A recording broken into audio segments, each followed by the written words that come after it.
Kamara daw po yung tingin niya. Yan ba yung sinabi niya? Hindi naman yung sinabi niya. I saw his interview. That's not what he said. Members. I'm sorry? What did he say to that? Well, he alluded to some of the members, but that's not the whole House. So let's just leave his statements at that. I don't really have anything else to comment, as SP Chiz and I talk on a daily basis. So. But your comment Yes. on the demolition job po ni Senate President Chiz Escudero, Kamara daw po yung tingin niya. Yan ba yung sinabi niya? Hindi naman yung sinabi niya. I saw his interview. That's not what he said.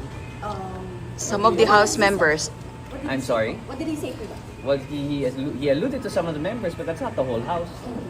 So let's just leave his statements at that.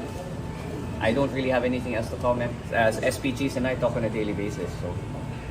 Sir, pinakamalaking budget sa 2026? Always education. That's constitutionally required. Always education. Sir, confirm ko lang, sir, nag-request daw ang House daw ang nag-request na i-adjust yung schedule ng... Yes, tama. We asked the Senate if we could push forward, or rather push back the schedule by a week, just so that it's much less taxing on our members and of course on the Secretariat to analyze and make sure that everything on our end in terms of going through the budget is done in a timely manner. Sinabi talaga ng Secretariat, if we were to adjourn on October 3, hindi talaga kakayanin and we would be rushed. Much better that we were given an extra week, and we're thankful to the Senate that they did give us an extra week to be able to comb through the budget properly. We don't want to be rushed in this process, and neither does the Senate. So we appreciate them allowing us to work for one more week. And alam mo naman, recess is a month. That's way too long anyway. So we decided to reduce it a little bit. Major, what do you say about criticisms that the House doesn't have the credibility to conduct its own investigation into flood control projects? I actually agree. There are I agree. dozens of contractors. I agree. Advisor. In what way? Why would a body investigate itself? So you're in favor of creating an I independent think it body? would be wise and prudent on us to wait as to what the executive has to say and what their actions are with regards to the president's speech in the sauna. I think we shouldn't get ahead of ourselves. The president already released certain names and figures in his press con the other day. I think what will be happening in the next few weeks, although the House, I believe, should assist in being able to identify where the anomalies are, I think it will be primarily the prerogative of the executive to be able to identify where these anomalies lie, given the fact that, again, the accused, so to speak, is within the legislature. Aware po ba kayo May sa... mga congressman na kasama? I'm sorry. Dapat ba umamin na yung mga congressman na... Hindi na marinig, sir. Dapat po ba umamin na yung mga congressman na... Umamin? Ano? Well, again, I think it's the prerogative of the executive to identify. I think the House should assist. I'm not going to tell the members what they shouldn't do. I think, alam mo naman, we're all grown men and women here. But in any case, it should be incumbent. And that's why I decided to contact SP Chiz to be a co-author of his bill na final niya sa Senado tungkol sa mga to do with the contractors and family relations. So hopefully we'll be getting that through this Congress. Sir, you worked with Kong Zaldico in the 19th Congress. May reaction po ba kayo nung lumabas yung 15 contractors na doon po yung Sonos Corporation? I'm sorry? Do you have any reaction po na kasama po doon yung kay Kong Zaldico's Sonos Corporation? As of now, no. But do you think you should be part of the investigation? You should be included in the Again, investigation? it's the prerogative of the executive, so I think we should wait on what they have to say and what their indications as to the investigation will be. But if ever, sir, are you open to a third-party investigation of the House and its possible ties to the fact? I don't see anything wrong with that. Sir, going back to the... Again, this is all about transparency and accountability. That's why we have an open budget. That's why we're doing what we're doing. So whatever helps towards transparency, whatever helps towards accountability, everyone and anyone should be on board for.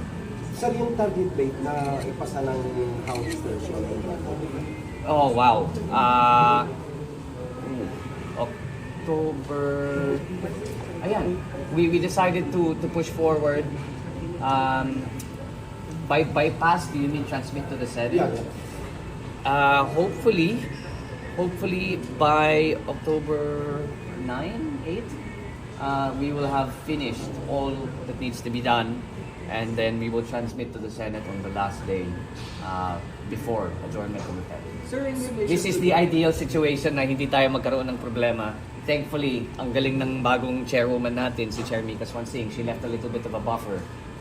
So just in case, or in the case that we run into some unforeseen obstacles, which we always do, we will be able to make up for it now. Sir, would the President certify it as urgent? Nire-request ba ng House? You're gonna have to ask the President. No, I mean, nire-request ba ng House na i-certify as urgent yung budget bill? We'll see. Sir, briefing pa lang po yung DPWH sa Committee on Public Accounts, pero pag i-launch na po yung probe, will it be a waste of time? I don't know. We'll have to see. But you said po kasi kanina na, sa tanong po ni Dwight, na why would it investigate? There are different angles that could be taken when talking about the House assisting the executive. It's not just about the anomalies of the flood control project. It's about the waste management in Metro Manila that causes the flooding. There are plenty of things to be probed that are not solely reliant or do not rely upon the anomalies that the executive spoke about. The House can assist in many other ways. Sir, the President said he will not sign a budget that is not fully aligned with the NEP. Does that mean the House cannot make...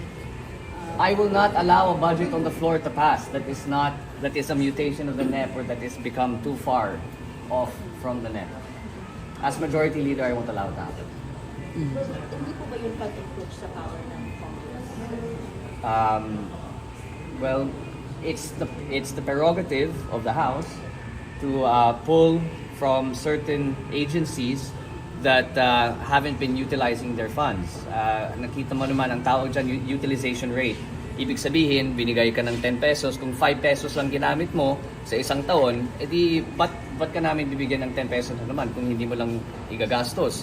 Ilagay na lang namin sa ibang ahensya na may kaya na gumastos ng ganong klaseng pondo. So it's the prerogative of the House to do that. It's part of the checks and balances of the branches of government. But again, if there is a tendency in which it's taken too far, which the President thinks happened last year, that was his logic, and that's what he was alluding to when he said he wasn't scared to reenact the budget. Because sa tingin naman ng Pangulo, sumobra naman last year.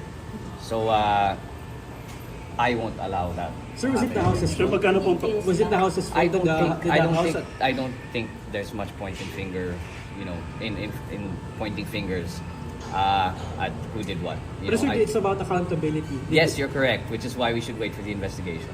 Sir, magkano po ang flood control project sa Constitutional Convention for Chacha? Oh God, I'm not even. Nasa budget pa lang tayo. I think let's not bring that up. It's the wrong time and the wrong place. Sir, magkano yung flood control project para sa 2026? Hindi ko alam, kakakuha ko lang yung net. I haven't even read it yet.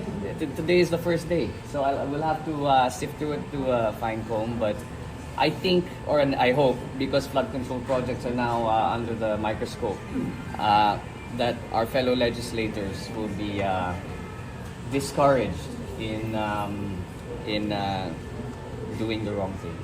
Sir, kahapon, sir, sabi niyo ayaw niyo mag-point ng fingers, parang useless. Pero kahapon sabi Sir, I'm not gonna comment on that anymore. Again, I think it's worth just waiting for the prerogative of the executive, which is the investigation in the anomalies of the 2025 budget. Sir, I just want to I'm not gonna comment on that any further. Kasi kahapon, sir, Yes. sabi Sabihin yan, kasi may gano'n na investigasyon ang Committee on Public Accounts, pang committees on Yes, the I believe may hearing sila today. So wala muna yun. Kayo yung prerogative na executive. Well, again, it's completely up to the House.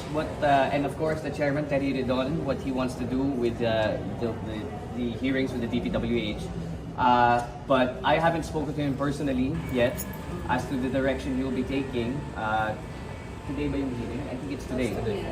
So I guess let's just wait and see, and then you can ask the Chairman himself kung ano man ang plano niya sa House and what he plans to do with the hearings and the directions he plans to take. Should flood control projects get lesser budget this year muna amid the corruption? I think there should be a master plan that should be followed. Also, I don't think it should be arbitrarily decided upon year after year.